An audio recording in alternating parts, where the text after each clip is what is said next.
Oui, bonsoir. L'amendement qu'on vous présente est un amendement, à mon avis, de bon sens. On vient de le voir tout à l'heure, enfin à l'instant même. On s'engage encore sur le débat pour ou contre la 45. Mais ce débat, il est terminé. La ministre, et par contre je rejoins les critiques de Madame Guibert, l'exécutif, sur la méthode qui a été employée par la ministre pour annoncer en tout cas l'abandon de la 45, mais ça a été fait. Et elle l'a même confirmé lors des débats parlementaires au Sénat, il n'y a pas plus tard que 10 jours, pour dire qu'à la fin des débats parlementaires, le projet de concession sera supprimé.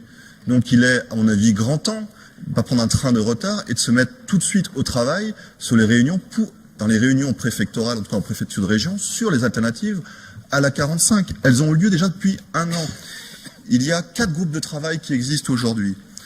Un groupe de travail sur l'amélioration du franchissement du Rhône à Givors, un sur la fluidité de la 47, un sur l'arrivée de l'agglomération lyonnaise par le plateau nord-nantais, et évidemment, et là ça concerne en premier lieu la région, la desserte ferroviaire entre Lyon et Saint-Étienne.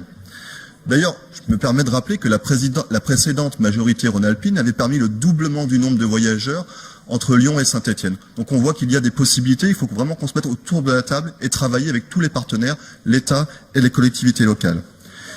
Qu'on soit pour ou contre la 45, oui, tu as raison, Emmanuel, ça fait 40 ans, mais ça fait 40 ans, à cause de cette A45, qu'on dit aux habitants, aux automobilistes de la ligne entre Lyon et Saint-Étienne et aux voyageurs de la ligne TER, attendez, on va vous faire la 45 et vous verrez ce que vous verrez.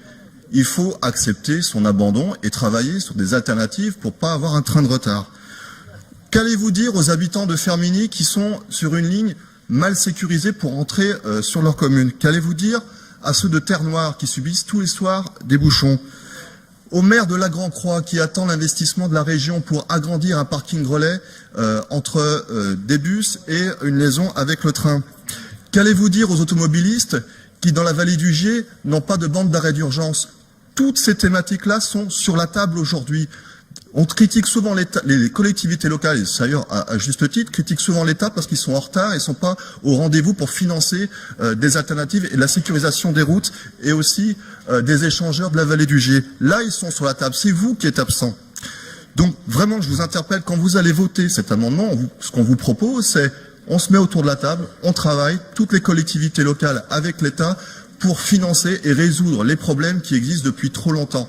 La région ne peut pas être absente de ces débats. Nous regrettons vraiment que vous ne soyez pas autour de la table avec l'Adréal, l'Adir Centres, qui ont étudié toutes les pistes. Donc voilà, je vous invite vraiment à voter cet amendement de bon sens pour les automobilistes et les voyageurs de la ligne Lyon-Saint-Étienne. Merci. Très bien, merci beaucoup, Monsieur César. Monsieur Méliès.